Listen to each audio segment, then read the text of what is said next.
What's up, people? It's me. I'm here. I just watched the Huskies take care of business and look pretty good doing it against the Wildcats, but I'm going to make that post-game video probably Monday evening, so I'll just say that I'm satisfied with what we saw out there and leave it at that for now. I made a Seattle Seahawks pregame video up at my computer, but it didn't upload for some reason. I think my internet went out while I was uploading, and now I'm gone. So I'm going to just do it on my phone because I'm not going to be at my computer until tomorrow night after the game. So just real quick to sum up this Texans-Seahawks game, going down to Houston to play it. I think this game is going to be a pain in the ass. I think it's not going to be very fun to watch.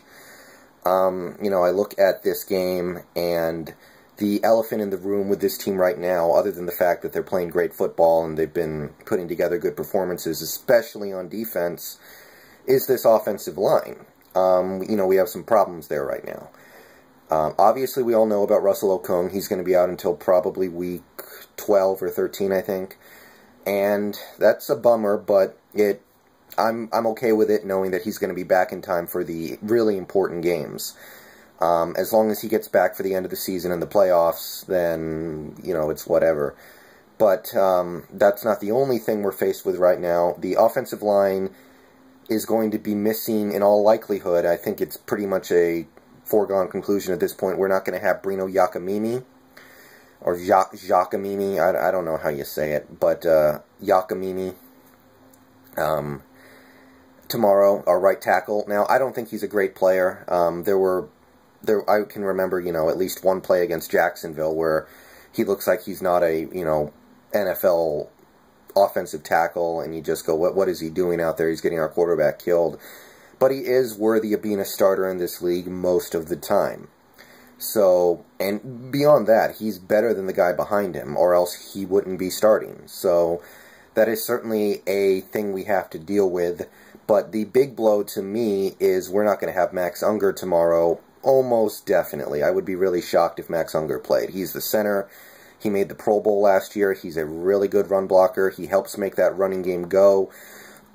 And we're probably not going to have him tomorrow. I expect him to be back pretty quickly, but no Max Unger. So that's 3 of our 5 offensive line starters, reducing us to James Carpenter and Paul McQuiston, who are 2 guards that I like enough. Especially Carpenter. I think he has the potential to be an excellent running blocking guard. But that's a lot of holes in your offensive line. That's a lot of young people you're going to have to plug in there, like Bowie. He's going to have the opportunity to step up tomorrow. And when you look at the fact that we're playing a Houston team that is good, maybe very good, I can't call them great yet. They certainly haven't looked great yet this year, but they played well enough to win a couple games, and they played well enough. They made enough big plays to win 2 games, but more than anything, you look across that field and you look at the best defensive player in football right now in J.J. Watt. He's a monster. I'm a fan. Good rookie season. He was phenomenal last year, and this year maybe not the same phenomenal start, but still a immensely talented player, still one of the best, if not the best, defensive players in the league, and somebody that we really have to deal with tomorrow. And without 3 of our starting 5 offensive linemen, that's pretty much an impossible task. You know, you send them out there and you say, do what you can, but you understand that they're not going to be shutting down J.J. Watt. Even our starters couldn't do that, and now you're asking these young guys to go out there. You know, our replacement center, I think his name is Jean-Pierre. He started for us before. He started like 6 or 7 games back in 2011, so that's comforting, but he's going to have his hands full tomorrow, and I fully expect that J.J. Watt is going to make our lives miserable tomorrow. I think he's going to make a lot of plays. And that Houston defense as a whole, I think, is going to make a lot of plays, and it's going to be a pain in the ass tomorrow. But all that being said, I do expect to win. I expect us to overcome that. I expect other people to step up and make plays. And I'm not talking about other players on the offense, because straight up, I don't expect the offense to do very much tomorrow. I think the expectations for the offense have to be, don't expect them to have a good drive every time they get the ball. Don't expect them to produce 7 or 8 scoring drives. Expect them to hopefully put together 3, maybe 4 good drives the whole game.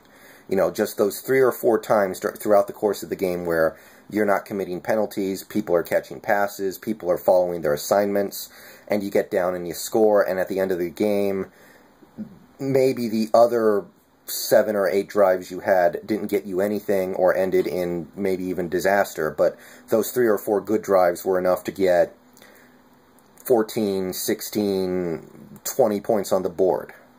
And then the defense has to take us home. Ultimately, at the end of the day, that's what this game is going to be about. The offense is going to have their hands full, and I don't expect them to run up the score like they did against Jacksonville, or not even to the extent they did against San Francisco, and there were some problems with the offense in that game. But the defense, they have to take Houston out of their game. And Houston, I mean, there's no excuses. Houston, their best receiver, Andre Johnson, is hobbled. So that's a huge part of their offensive arsenal, and they're not going to have it tomorrow. So we can't make any excuses. We have to go out there. Offense needs to find a way to put up 14, 20 points, and defense has to take care of the rest. A lot of pass rush. We have Chris Clemens back ready to go. We had him back last week. Brandon Browner is back. So we're getting some of these guys back on defense, and they have to be the catalyst tomorrow. That's really all I got. I'm about to get my, let me see if I can show it to you here, my Grand Theft Auto 5 on. I bought it on the launch date. I went to a midnight release, but I didn't play it yet because I wasn't with my PlayStation 3, but now I am, and I'm ready to get this show on the road. So that's what my evening is going to look like. So all you guys have fun. I know a lot of people out there are enjoying this game right now. I can't wait myself. So yeah, go Hawks tomorrow, and I'll be back on Monday.